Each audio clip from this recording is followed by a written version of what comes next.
Welcome and thanks for watching. आज हम हमारे शरीर में इम्पॉर्टेंट ऑर्गन्स लंग्स के बारे में जानेंगे। महर्षि भारद्वाज के हिसाब से आयुर्वेदिक एक्यूप्रेशर में लंग्स की संरचना, कार्य और उससे संबंधित मुख्य रोगों के बारे में जानेंगे। और वीडियो के लास्ट में हमारे शरीर में लंग्स से संबंधित कोई रोग है या तो फिर फ्यूचर में हमारे शरीर में लंग्स से संबंधित कोई रोग ना आए, उसके लिए क्या करें यह जानेंगे। तो लंग्स की संरचना जानते हैं। मानव शरीर में 2 लंग्स होते हैं। ये छाती की हड्डी एवं मेरुदंड यानी स्पाइनल कॉर्ड के बीच में डायाफ्राम के ऊपर चेस्ट कैविटी में स्थित होते हैं। लंग्स का आधार डायाफ्राम और शीर्ष पर गर्दन की ओर होता है।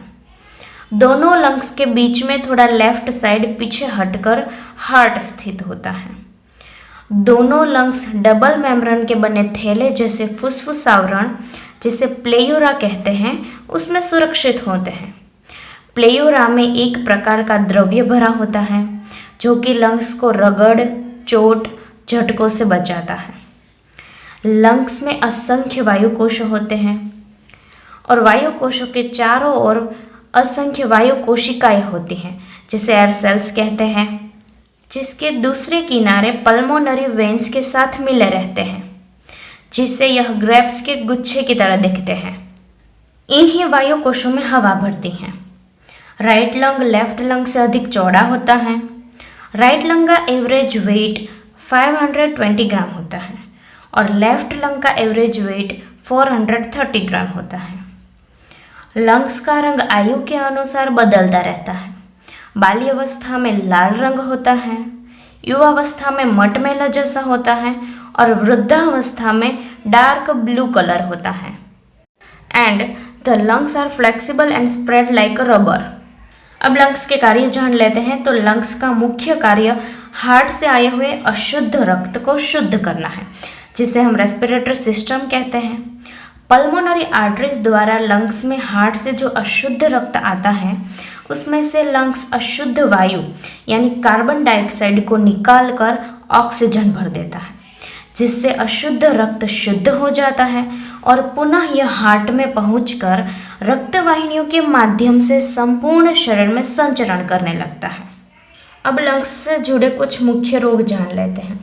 तो आयुर्वेदिक एक्यूप्रेशर के हिसाब से लंग्स का सहयोगी अवयव लार्ज इंटेस्टाइन है। तो लार्ज इंटेस्टाइन में कोई भी बीमारी हो तो उसका इफेक्ट लंग्स पर भी होता है।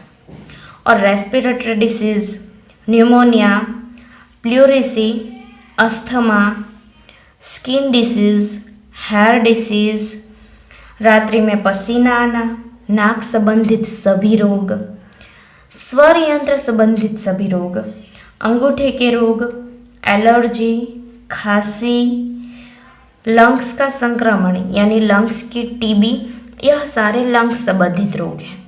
तो यह सारे रोग यानी बीमारी किसी को भी है या तो फिर फ्यूचर में हमें यह बीमारी ना आए, उसके लिए सुजोग थेरापी के हिसाब से लंग्स का करस्पॉन्डेंस पॉइंट हाथ में आता है। थंब साइड जो उभरा हुआ हिस्सा है, यह लंग्स का करस्पॉन्डेंस पॉइंट है। तो लंग्स की बीमारी हो या तो फिर उससे जुड़ी कोई भी बीमारी ना आए, उसके लिए हमें यहाँ पे दबाव देना चाहिए, एक्यूप्रेशर करना चाहिए। और आयुर्वेदिक एक्यूप्रेशर के हिसाब से हमारे हाथ में हमारी उंगलियों के जो जॉइंट्स हैं, उस हर एक जॉइंट पर एक ऑर्गन स्थित होता है। तो जो लंग्स ऑर्गन है उसका जॉइंट है वो राइट हैंड में स्मॉल फिंगर में आता है। स्मॉल फिंगर का जो निचला जॉइंट है वो लंग जॉइंट है।